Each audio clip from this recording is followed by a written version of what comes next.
तो यहाँ रूडियस क्लिफ से मिलने चला जाता है और एलिना उससे अंदर आने के लिए कहती है, जिस वजह से रूडियस पूछने लगता है कि आखिरकार वो अकेली वहाँ पर क्या कर रही है। और एलिना उसे बताती है कि क्लिफ शादी की तैयारी में बिजी है। हमारे बैगरेट जाने से पहले क्लिफ ने एलिना को प्रपोज किया था और एलिना ने भी उसे हाँ कर दी थी, जिस वजह से अब उनकी शादी हो रही है। वैसे वेडिंग के लिए कांग्रेचुलेशंस, पर आखिरकार तुम परेशान क्यों लग रही हो? वो इस वजह से क्योंकि क्लिफ बहुत ज्यादा बिजी है, जिस वजह से हम 3 दिनों में बस एक बार ही बोची जुस्तू को परफॉर्म कर पा रहे हैं। पर तुम्हें किस बात की चिंता है? क्योंकि जैसे ही शादी हो जाएगी मुझे पूरा यकीन है कि तुम उसे 1 हफ्ते तक नहीं छोड़ोगी। रूडियस, तुम्हें देखकर मुझे बहुत ज्यादा जलन महसूस होती है, क्योंकि तुम सिल्फी और रॉक्सी के साथ सेम ही टाइम पर बोचू जुस्तू परफॉर्म कर रहे हो। ऐसा कुछ भी नहीं हो रहा है। सच में? पर मैं तुम्हें बता दूं कि ग्रुप में सच में बहुत ज्यादा मजा आता है, जिस वजह से तुम्हें एक बार तो इसे ट्राई जरूर करना चाहिए। रुको रूडियस, तुम्हें ये नहीं सोचना है क्योंकि ये सब कुछ तुम्हें एक डेविल कह रही है, और अगर तुमने ऐसा करने की कोशिश की तो दोनों के साथ तुम्हारा रिलेशन खराब हो जाएगा। वैसे अगर रूडियस तुम चाहते हो तो मैं तुम्हारे लिए उन दोनों से बात कर सकती हूँ। तो ये सुनते ही रूडियस इसके लिए मान जाता है और नीचे झुक के एलिना से इसके लिए रिक्वेस्ट करने लगता है। तब एलिना उसे बताती है कि इसमें तो उसका कोई फायदा नहीं है, जिस वजह से रूडियस पूछने लगता है कि आखिरकार उसे क्या चाहिए। और एलिना उसे बताती है कि आसुरा किंगडम में एक महंगी दवाई आई है जो कि उसे क्लिफ के लिए चाहिए ताकि वो वेडिंग नाइट में बीस्ट बन सके।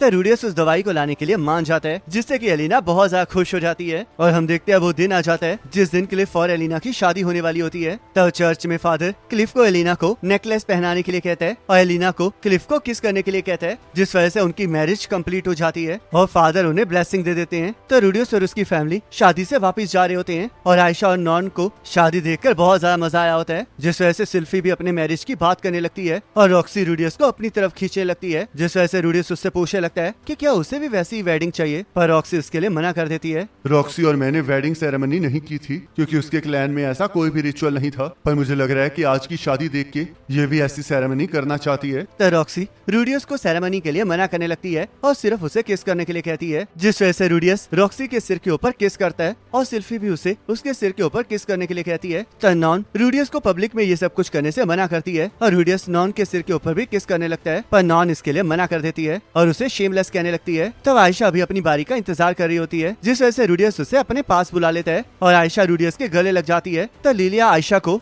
लड़कियों की तरह बिहेव करने के लिए कहती है और उसे समझाती है कि अब वो 11 साल की हो गई है, जिस वजह से उसे थोड़ा ध्यान रखना चाहिए। तो ये सुनकर रूडियस को ध्यान आता है कि नॉर्न और आयशा दोनों ने ही अपना 5th और 10th बर्थडे नहीं मनाया है और साथ में उसे पॉल की बात भी याद आती है, जिसने उसे कहा था कि जब वो घर वापस जाएंगे तो एक बड़ी पार्टी रखेंगे, जिस वजह से रूडियस ये डिसाइड करता है कि अब वो लोग पार्टी करने वाले हैं। तब यहाँ अगले दिन रूडियस, सिल्फी और रॉक्सी शॉपिंग करने चले जाते हैं ताकि वो आयशा और नॉर्न के लिए गिफ्ट ले सकें। जब मैंने ये डिसाइड किया कि मैं अपनी सिस्टर्स के लिए सरप्राइज पार्टी रख रहा हूँ, तो मैंने सबसे पहले सिल्फी और रॉक्सी को इसमें इन्वॉल्व किया ताकि हम मेरी बहनों के लिए गिफ्ट ले सकें। पर हम यहाँ पर सिर्फ इसी वजह से नहीं आए हैं, बल्कि इस वजह से भी आए हैं क्योंकि एलिना ने वो काम कर दिया जिसकी उसने बात की थी। तो हम देखते हैं रूडियस बहुत ज्यादा एक्साइटेड होता है और उसके मुंह से पानी निकलने लगता है, जिस वजह से रॉक्सी उसका मुंह साफ करने लगती है और रूडियस अपनी फैंटेसीज के ऊपर काबू रख के सबसे पहले अपनी बहनों के लिए गिफ्ट लेने के बारे में सोचता है। तो वो लोग एक बर्तनों वाली दुकान पर चले जाते हैं, जहाँ पर रॉक्सी एक ऐसे बर्तन के बारे में बताने लगती है जिसके अंदर माना डालने से वो उसके अंदर की चीज को फ्रीज कर सकता है और वो गिफ्ट आयशा के लिए लेने के बारे में सोच रही होती है। पर सिल्फी उसे बताती है कि आयशा को कोई क्यूट सी चीज पसंद आएगी, जिस पर रॉक्सी भी एग्री करती है और सिल्फी पूछने लगती है कि आखिरकार नॉन को क्या पसंद आएगा, पर रूडियस को भी इसका जवाब नहीं पता होता, जिस वजह से रॉक्सी उन्हें बताती है कि नॉन को ऐसी चीजें बहुत ज्यादा पसंद है जो कि लड़के यूज करते हैं, जिस वजह से उसके लिए आर्मर, स्वॉर्ड या फिर हॉर्स लेना सही रहेगा। तो रूडियस कहने लगता है कि रॉक्सी नॉन को सच में बहुत अच्छे से जानती है, जिस वजह से रॉक्सी कहने लगती है कि उसे इसके बारे में इस वजह से पता है क्योंकि वो नॉन के साथ दोस्ती करना चाहती है। तब वो लोग गिफ्ट लेने के लिए कपड़ों की दुकान पर चले जाते हैं, जहाँ पर रॉक्सी को एक हैट पसंद आ गई होती है क्योंकि उसकी हैट फट गई होती है, पर वो हैट बहुत ज्यादा महंगी होती है, जिस वजह से वो उसे वापस रख देती है। तो रॉक्सी को उस हैट को पसंद करते हुए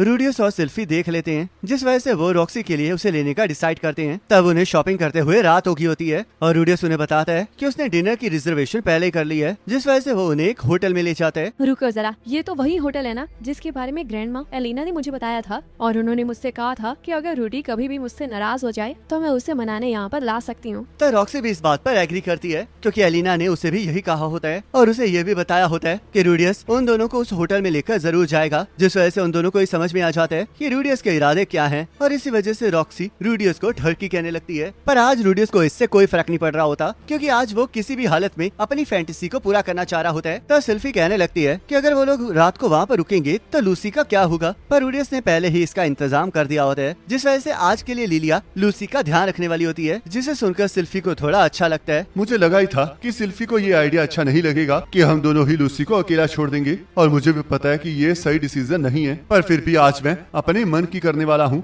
तो इसलिए अपने फादर को माफ कर देना लूसी। तो रूडियस उन दोनों को रूम पर चलने के लिए कहता है और सिल्फी फिर से एक बार रॉक्सी का कंसेंट लेने लगती है और रॉक्सी भी इसके लिए तैयार होती है, जिससे सुनकर रूडियस बहुत ज्यादा खुश हो जाता है, क्योंकि ये उसकी लाइफ की सबसे बेस्ट नाइट होती है। तब अगले दिन हम रूडियस का घर देखते हैं, और क्योंकि उन्हें पार्टी की तैयारी करनी होती है तो इसलिए उन्होंने डिसाइड किया होता है कि वो लोग आयशा और नॉन को किसी तरह बाहर भेज के रहेंगे। तो सभी लोग इस प्लान में शामिल होते हैं और रूडियस कहने लगता है कि उसे रॉक्सी, आयशा और नॉन से कुछ बात करनी है, जिस वजह से आयशा इसके बारे में पूछने लगती है और रॉक्सी कहने लगती है कि वो रूडियस के साथ चलने के लिए तैयार है। तो लिलिया भी आयशा को जाने के लिए कहती है, जिस वजह से आयशा और नॉन दोनों को ही समझ में नहीं आ रहा होता कि आखिरकार चल क्या रहा है। तब हम देखते हैं वो चारों फिशिंग के लिए चले जाते हैं ताकि रॉक्सी नॉन के साथ अच्छे से घुल मिल सके। नॉन अभी भी रॉक्सी से दूर दूर रहती है और रॉक्सी ने कहा था कि वो नॉन को अपना फ्रेंड बनाना चाहती है, तो इसलिए मैं ये उम्मीद करता हूँ कि ये फिशिंग इन्हें क्लोज लाने में मदद करेगी। तब वो लोग फिशिंग की एक जगह को ढूंढ लेते हैं और नॉर्न ने कभी भी फिशिंग नहीं की होती है, जिस वजह से वो थोड़ी नर्वस होती है, पर आयशा बहुत ज्यादा एक्साइटेड होती है और चाहे उसने भी कभी फिशिंग नहीं की होती है, पर फिर भी वो इसे ट्राई करने के लिए आगे बढ़ जाती है और अपनी फिशिंग रॉड के साथ चारे को बांध देती है। बड़े भैया चलो देखते हैं कि कौन सबसे ज्यादा फिशेस को पकड़ता है। बिल्कुल, मैं इसके लिए तैयार हूँ, और हाँ, जो भी हारेगा वो विनर की एक बात को मानेगा। तब आयशा इस चीज से बहुत ज्यादा खुश हो जाती है और रूडियस और वो दूसरी जगह पर जाने लगते हैं, जिस वजह से नॉर्न उसे आवाज लगाने लगती है और उससे पूछने लगती है कि आखिरकार वो रॉड के ऊपर चारा कैसे बांधेगी। पर रूडियस उसे बताने लगता है कि उसने भी कभी भी फिशिंग नहीं की है, तो उसे भी इस बारे में कुछ नहीं पता है। तब वहाँ पर रॉक्सी और नॉर्न ही रह जाते हैं, जिस वजह से रॉक्सी नॉर्न से पूछने लगती है कि क्या वो उसे ये सिखा सकती है, और नॉर्न इसके लिए हाँ कह देती है,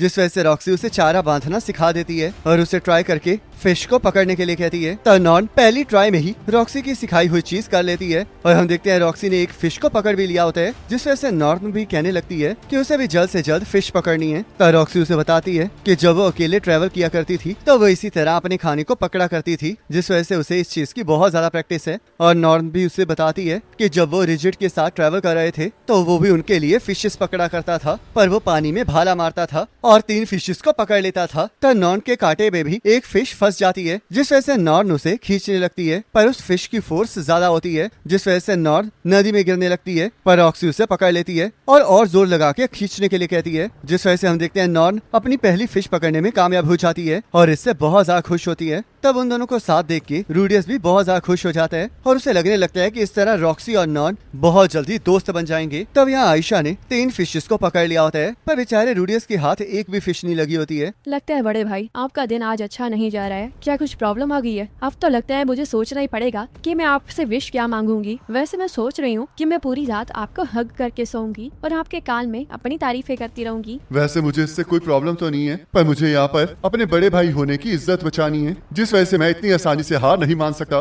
तो रूडियस के कांटे में भी कुछ फंस जाता है और वो जैसे उसे बाहर निकालता है वैसे वो देखता है कि वो फिश नहीं बल्कि एक शू होता है। एक फिशरमैन की ड्यूटी होती है कि वो अपने फिशिंग स्पॉट को क्लीन रखे, तो इसलिए अब आयशा मैं सीरियस होने वाला हूँ। तो क्या इसका मतलब अभी तक आप सीरियस नहीं थे? तुम बस देखो कि आखिरकार होता क्या है। तब हम देखते हैं रूडियस अपने मैजिक का इस्तेमाल करने लगता है और वहाँ पर बादलों को इकट्ठा कर लेता है। जब से मैंने रॉक्सी से लाइटनिंग को सीखा है तब से मैं इसके ऊपर एक्सपेरिमेंट कर रहा हूँ, और इस स्पेल के लिए कंप्रेशन बहुत ज्यादा जरूरी है। सबसे पहले आपको बहुत सारे माना को स्काई में बिखेरना पड़ेगा ताकि आप क्लाउड्स बना सकें, और उसके बाद उसे कंप्रेस करना होगा ताकि उसमें से लाइटनिंग निकल सके। पर अगर मैं क्लाउड के साइज को शुरू से ही कंट्रोल में रखूंगा तो मैं कम पावर के शॉक को फायर कर सकता हूँ, और मैंने इसका नाम इलेक्ट्रिक रखा है। तो रूडियस उस मैजिक से रिवर के ऊपर हमला कर देता है, जिस वजह से बहुत सी फिशेस मर के बाहर आ जाती हैं और रूडियस शो ऑफ करना स्टार्ट कर देता है। तब आयशा उसे बताती है कि मैजिक करना चीटिंग है और ये चीज नॉन और रॉक्सी को भी पसंद नहीं आती है, जिस वजह से वो उसे इमेच्योर कहने लगते हैं। तब शाम को वो सभी लोग घर वापस जा रहे होते हैं, जहाँ पर आयशा अपनी पकड़ी हुई फिशेस दिखा रही होती है और नॉन से भी उसकी फिशेस के बारे में पूछने लगती है, जिस वजह से नॉन उसे बताती है कि उसने रॉक्सी की मदद से बहुत बड़ी फिश पकड़ी है। तब आयशा अगली बार रॉक्सी को उसे फिशिंग सिखाने के लिए कहती है, पर नॉन इसके लिए मना करने लगती है क्योंकि आयशा ने पहले ही बहुत सारी फिशेस को पकड़ लिया होता है, जिस वजह से वो चाह रही होती है कि रॉक्सी उसे फिशिंग सिखाए। तो रॉक्सी उन दोनों को उसके लिए लड़ने से मना करने लगती है और उन्हें बताती है कि वो उन दोनों को फिशिंग सिखा देगी। तब वो लोग घर पहुंच जाते हैं, जहाँ पर सिल्फी लिलिया, जेनिथ और लूसी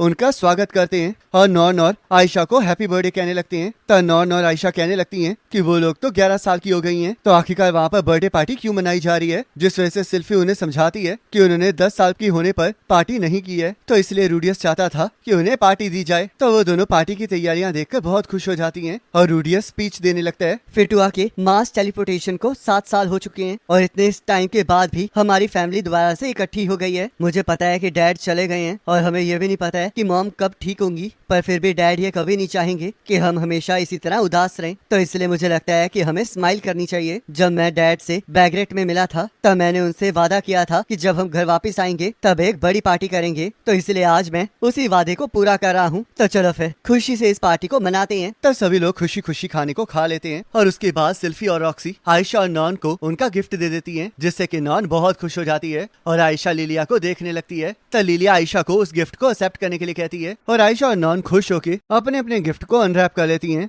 जो कि उन दोनों को बहुत ज्यादा पसंद आता है। तब वो दोनों अपने अपने गिफ्ट को लेकर अपनी अपनी माँ के पास चली जाती हैं और नॉन जेनिथ से कहने लगती है कि जब वो लोग साथ में बाहर जाएंगे तब वो उस गिफ्ट को पहनेगी। तब जेनिथ नॉन की तरफ देखकर मुस्कुराने लगती है, जिसे देखकर सभी लोग शॉक हो जाते हैं और नॉन इमोशनल हो जाती है। तब जेनिथ खड़ी होकर नॉन और आयशा को प्यार करने लगती है, जिसे देखकर बाकी लोग भी खुश हो जाते हैं। तब लिलिया अपनी और जेनिथ की तरफ से नॉन और आयशा को एक हैंकरचिफ देती है और आयशा पूछने लगती है कि क्या वो सच में हैंकरचिफ को रख सकती है, जिस वजह से लिलिया उसे बताती है कि वो भी पॉल की बेटी है, तो इसलिए वो गिफ्ट को रख सकती है और आयशा इससे बहुत ज्यादा खुश होती है। तो लिलिया जेनिथ के हाथ के ऊपर हाथ रख के बताती है कि वो उसके साथ अच्छा टाइम बिताना चाहती है और जेनिथ भी उसके हाथ के ऊपर हाथ रख देती है, जिससे कि लिलिया भी खुश हो जाती है। तो रूडियस और सिल्फी भी रॉक्सी को गिफ्ट देने चले जाते हैं और सिल्फी रॉक्सी को बताती है कि वो उसका मैरिज गिफ्ट है और उसे उस गिफ्ट को खोलने के लिए कहती है। तो रॉक्सी देखती है कि उसके अंदर वो हैट है जिसे उसने पसंद किया था, जिस वजह से वो शॉक हो जाती है।